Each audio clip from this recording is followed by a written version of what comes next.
Welcome to the real Final Fight. Level 2 of Final Fight is where the game becomes truly interesting, as different enemy groupings become unique puzzles you have to solve. The enemy AI is dynamic, so the strategies in this guide are a toolkit you can use to solve problems. When your game plan doesn't go exactly right, you'll need to adapt. If you did not beat Damned with the Infinite, you encountered Poison in the first boss fight. Poison appears a lot more from this level onwards. She's a highly mobile threat that specializes in flanking. Her jumping kick brings her directly to your backside, where she can stun lock you with a kick or her 2-hit string.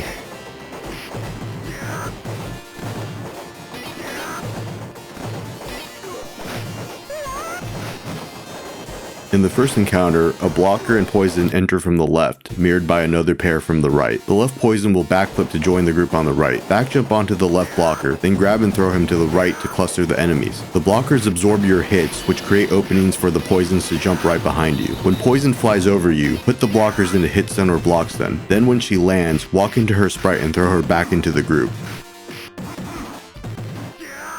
Keep the fight in the middle of the screen to maintain control. If Poison jumps off the screen, she's nearly impossible to throw back. If Poison's backflips are frustrating, walk Cody in front of the phone booth and use it as a backstop to prevent her escape. If you ever wanted to fight Andre the Giant, here's your chance. He's a formidable opponent with a quick jab to punish sloppy offense and a lethal choke attack. His most iconic attack is his charging rush attack. Andore body checks you with a shortened version of it. He even has a pile driver similar to Hager's that deals massive damage. Most enemy attacks can't hit you while you're knocked down, but Andore's ground pound is a rare exception. If you see it coming, use your super attack the moment you wake up. A knife guy enters from the left, quickly followed by a boxer. A mook appears from the right around the same time, with Andore entering the right after a short delay. Throw the first two to the right side and push them off screen. Remember, jumpy kick pushes multiple enemies back, and super can help lock enemies in place, preventing them from leaking behind you. Off-screen enemies are less aggressive.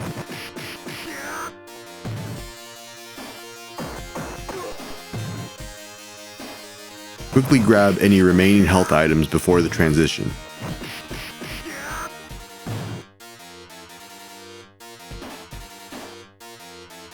Inside the subway, you'll immediately face a mook and 2 boxers.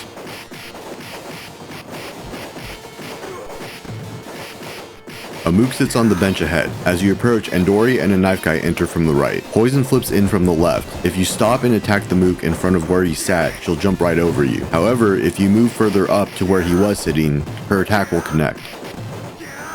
One way of beating this section is choosing a straight up fight. Be careful not to advance too far to the right, or you'll scroll the screen and trigger the next wave of enemies prematurely. Make sure to move up and down lanes to avoid attacks and toss enemies back to the right if they get behind you.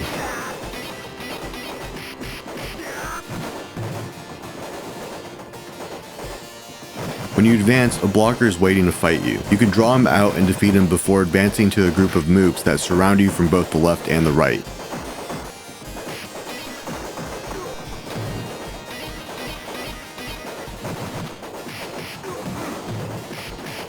The Capcom throw is a useful tool for keeping enemies on one side of the screen here.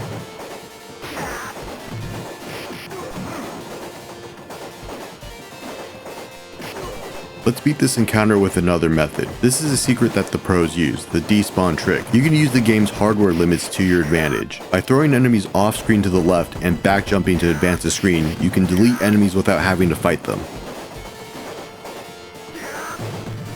First, draw the city mook away from the bench and Capcom throw him to the left. Move to just before where he was originally sitting. If you go too far, Andore will charge from the right and catch you. When Andore and the knife guy appear, Capcom throw them both immediately and back jump to advance the stage. Done quickly, this will despawn Andore and potentially the knife guy. Note that Poison's usually too fast to be beat by this trick. The goal of despawning is to avoid fighting tough enemies like Andore, knife guy, and the bulls. This is high risk, high reward. If you fail, you'll be trapped between enemies you failed to despawn and the fresh enemies triggered by the screen scroll.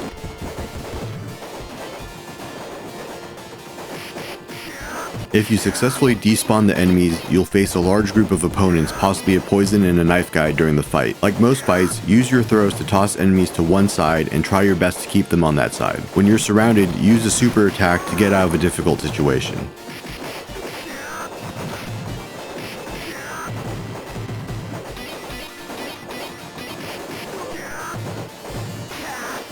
The screen will lock here and you'll see 3 barrels that might contain food. Watch out for Andore. He'll rush attack once you reach the first barrel. Anticipate the charge and use a Capcom throw to toss him into poison as she enters from the left. Afterwards, the knife guy will lurk off screen to the right. Proactively hunt him down and fish a Capcom throw to launch him back into the main group. Once they're bunched up, use a forward kick to push the crowd, and a super to lock them in place. The goal is to herd them off screen.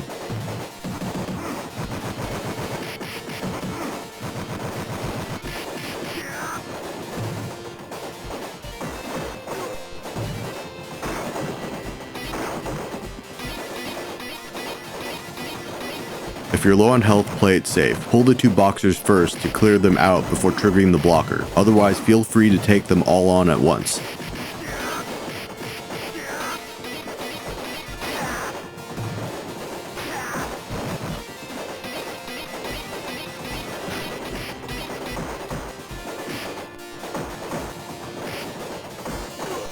At the end of the subway, you'll see a group of barrels. Use a super attack to break them all quickly before the next wave arrives, which will hopefully yield some food. You'll face a tough combination, 2 knife guys, a bull, and an Andore. Use your super attack tactically here. Disarm knife guys, escape bad situations, or knock down multiple enemies. Since Cody's able to attack with a knife, one way to beat this group is to throw them to the right near the wall, pick up a knife, and stab them repeatedly. The knife guys will get hit and rebound against the wall continuously as you attack them with the knife.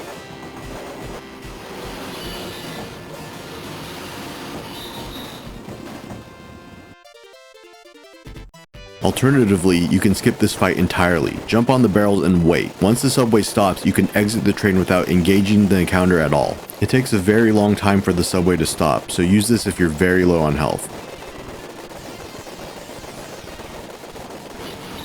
As you exit the subway, you'll immediately face a blocker, a boxer, and a mook.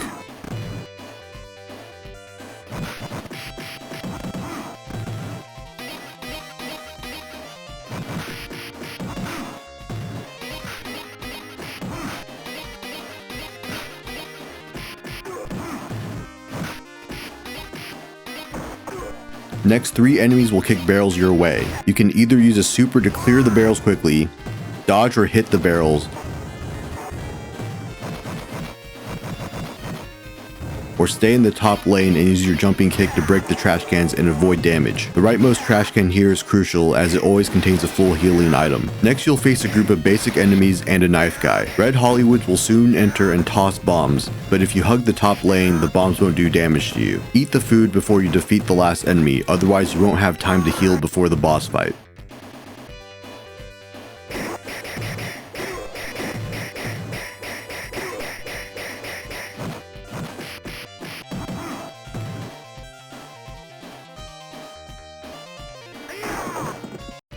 Technically, you can infinite Sodom, but it's unpractical and would take forever since he takes minimal damage from regular attacks. Throws and knee bashes are your primary source of damage. A few slashes from his katanas are enough to kill you, and he has a dangerous charge move.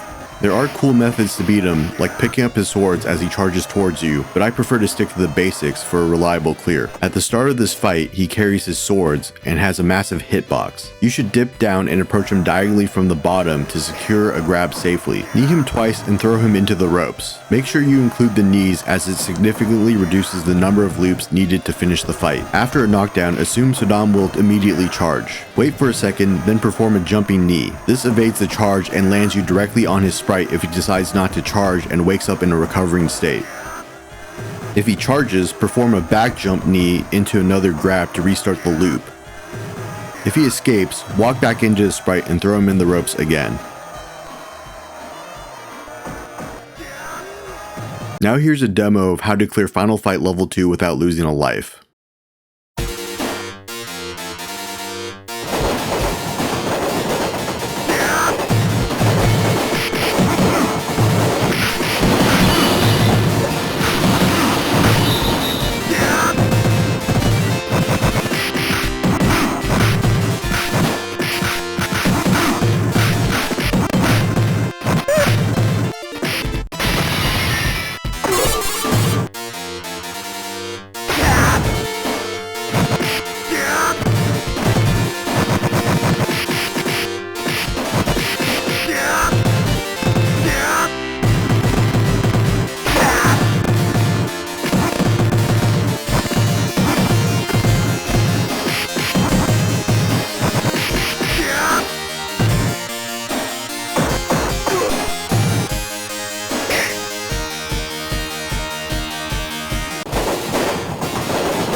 If you found this guide helpful, hit that like and subscribe button.